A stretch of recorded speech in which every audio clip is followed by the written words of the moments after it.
To create events and reminders in Calendar on iPhone 17e, first of all, we need to go to our calendar. Now, over here, we should be able to press this plus button in the upper right corner in order to immediately create an event or a reminder. Over here at the top, we can choose between one or the other. You can set up the title for the event. You can also choose the location, or you can also include the FaceTime or just video call option in general.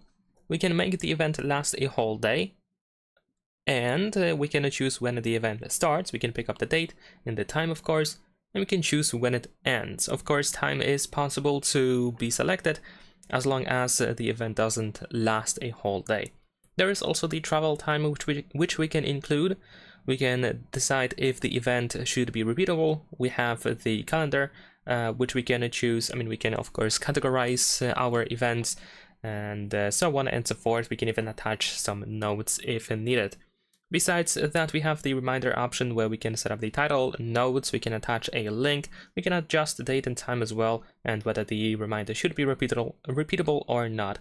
And once you set it up, once you set everything up, you should be able to tap on this check in the upper right corner in order to finalize it and create the event or reminder in your calendar.